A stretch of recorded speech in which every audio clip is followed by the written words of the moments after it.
उघडपणाने सांगतो, मला एकनाथ शिंदेने नाही मदत केली. जी अपेक्षा मला शिंदे साहेबांकडनं होती ती पूर्ण झाली नाही माझी.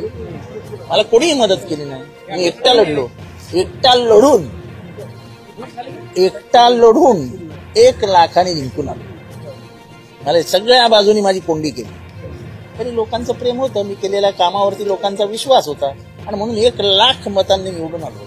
पण मग आरोप करताय तुम्हीच की ईव्हीएममुळे झालं ना. मी जिंकलेलो आहे तरी आरोप करतो. मी तुम्हाला उदाहरण देतो.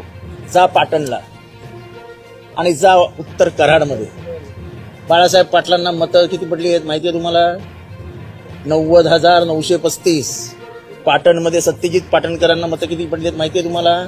90,935. नाशिकमध्ये जा. नाशिकमधल्या 6 उमेदवारांना मतं किती पडली आहेत? 1,38,200, 1,38,513, 1,38,616. अशी काय मतं असतात काय? याची मागणी केली तुम्ही पूर्ण. मी त्यांच्याकडे मागणी कशाला करू? ते काय काय करणार आंदोलन? सुधीर मुनगंटीवार म्हणतायत की ज्यांना ईव्हीएमवर आक्षेप आहे त्या सगळ्यांनी, जे जिंकलेले आहेत त्या सगळ्यांनी राजीनामा द्यावा. त्यांनी आज सांगावं बॅलेट पेपरवर निवडणुका घेतो मी, आज राजीनामा.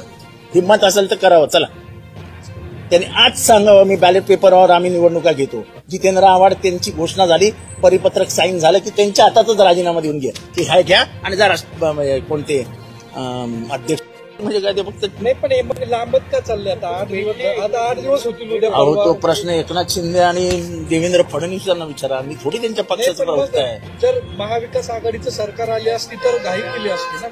कोणी सरकारने सरकार आमचं नाही आहे ना आता. कशाला उगाच आम्ही आलो असतो तर कशाला उगाच सुखाचे पेढे खायचे? तेव्हा आम्हाला कडुलिंब दिले तुम्ही खायला, आता ते सगळं बसतो ना. अमित शहा आणि कोणाची हो झाली 2 मिनिटाची झाली. त्यांना मी विचारलं का अचानकपणाने गावी चाललो? ते म्हणाले मला जरा थकवा आलाय, खूप लोक भेटायला येतात त्यामुळे गावी चाललो. सरकार मुहूर्त नाहीये 2 तारखेपर्यंत. बरोबर आहे. उद्या अमावस्या आहे. अमावस्याला कोण शपथविधी करतं काय? अमित शहा आणि सीएमची भेट झाली काल. ते बघा, तुम्ही पत्रकार आहात, तुम्ही त्यांचा चेहरा दिवसातनं 10 वेळा बघता, त्यामुळे ते आनंदी आहेत की नाही हे तुम्हाला दिसतंय. मला तर काही दिसलं नाही. त्यांनी केस कापलेत, केसाला तेल लावलंय, त्याच्यामुळे तेल असं ते केस बसलेले आहेत. आता तुम्ही तुमच्या अँगलने बघता, मी माझ्या अँगलने बघीन. देवेंद्र फडणवीस सीएम झाले की तुम्हाला आनंद होईल की एकनाथ शिंदे सीएम झाले की? माझ्या आनंदाचं तुम्हाला का पडलंय?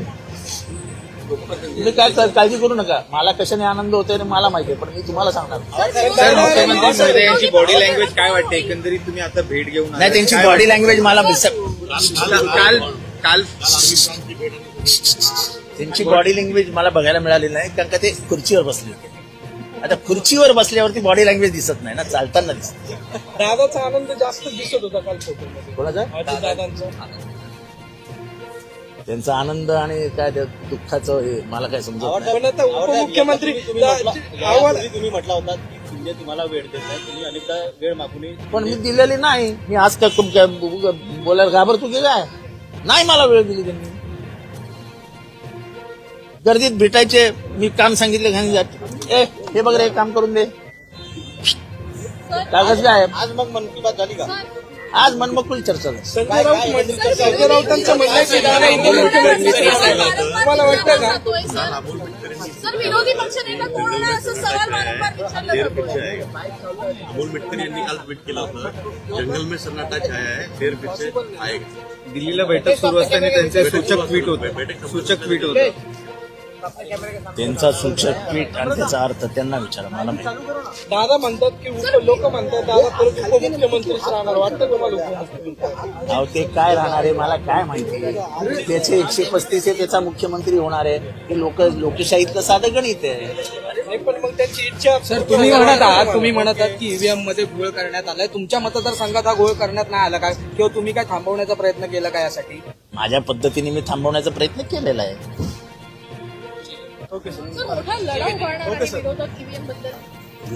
लढा ईव्हीएम बद्दल विरोधक नाही लिहिणार. ही जर लोकशाही पुढचे 100 वर्ष टिकवायची असेल, या देशाचा रशिया करायचा नसेल, या देशात पुतीनचा उदय होऊ द्यायचा नसेल आणि लोकशाही जी संविधानाने तुम्हाला दिलेली आहे ती टिकवायची असेल तर तुम्हाला ईव्हीएम विरुद्ध नाही, लोकशाही वाचवण्यासाठी ECI विरुद्ध लढा द्यावा. 2019 ते 2024 मध्ये मतं वाढली किती? 5 लाख. किती? 5 लाख. आणि लोकसभेनंतर ते विधानसभेमध्ये वाढली किती? 46 लाख.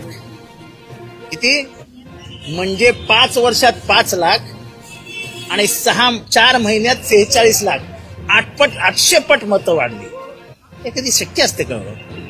कोणाची मतं कुठनं आली, कुठे गेली, काही कळलं नाही. डिलीटेड ऍडेड, काही कोणाला ऑब्जेक्शन घ्यायला मार्ग नाही, काय नाही. इलेक्शन कमिशननी केलेला खेळ आहे. कारण का, इलेक्शन कमिशन मध्ये जेव्हा तुम्ही चीफ जस्टिस ऑफ इंडियाला बाहेर काढलात, त्या निवड समितीवर असलेले चीफ जस्टिस जेव्हा बाहेर घालवले गेले तेव्हाच खरं तर यांचा कट लक्षात यायला हवा होता. विरोधी पक्षांना समजायला दिरंगाई झाली. हा कट फार आधीपासून शिजला होता. 2019 ते 2024च्या एकंदर मतदान नोंदणीची प्रक्रिया बघितली आणि हा लोकसभेची निवडणूक हरल्यानंतरची प्रक्रिया बघितली तर तुमच्या लक्षात येईल याच्यात घोटाळा किती मोठा आहे. शेवटच्या 3 तासात मतदान वाढलेलं आहे. जरा थांबावं. शेवटच्या 3 तासात मतदान वाढलेलं नाही. तुम्हाला मतदान कसं वाढतं हे सांगतो. 8 वाजता मतदान सुरू होतं. 9ला पहिल्या फेरीचं मतदान बाहेर पडतं. 9 ते 10 मध्ये मतदान होतं. 10 वाजतापर्यंत झालेलं मतदान जाहीर होतं. असं 11, 12, 13, 1, 2, 3, 4, 5 पर्यंतचं मतदान ते जाहीर करून टाकतात.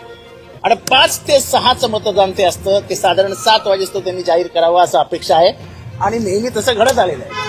यावेळेस काय झालं, 1 अमुक टक्के मतदान झालं आणि 11:30 वाजता त्या 5च्या मतदानामध्ये 7.83चा इन्क्रीज झाला. किती? 7.83%. म्हणजे 76 लाख मतं वाढली. कशी वाढू शकतात?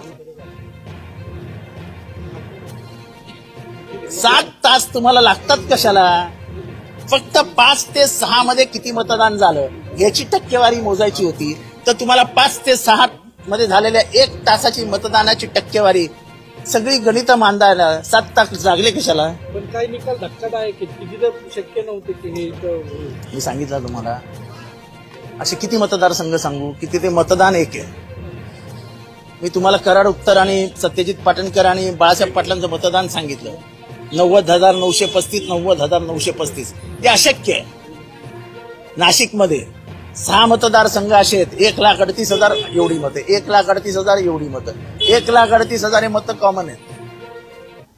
पूर्ण महाराष्ट्राची शीट घेऊन बसा, तुम्हाला सगळं लक्षात येईल. पुढच्या 8 दिवसात आम्ही सगळे घेऊन येणारच. सदाभाऊ खोत आणि पडळकरांनी रोहित पवारांना आव्हान दिलं की कुठल्याही ठिकाणी त्यांनी जाहीर करावं की ईव्हीएम मधील हॅक होऊ शकतं. 101 रुपयाचं बक्षीस जाहीर केलं त्यांनी. थांबा, जरा वेळ थांबा ना. दूध का दूध, पाणी करायला आम्ही मोकळे आहोत ना. 2022ला जो गांधीजांनी विरोध केला तर सगळ्यांना पाडण्याचा प्रयत्न झाला. पाडण्याचा प्रयत्न नाही झाला, पाडले. पहिल्या फळीतल्या नेत्यांना पाडायचं आणि विरोधी पक्ष नेत्यांसाठी पण सत्ता पुरवायची नाही असं काही डाव. असं आहे की ज्या पद्धतीने हे सगळं केलंय त्या पद्धतीने इथली लोकशाहीच संपुष्टात आणायची, महाराष्ट्रातली लोकशाही संपून टाकायची या प्लॅनिंगने हे सगळं झालेलं आहे.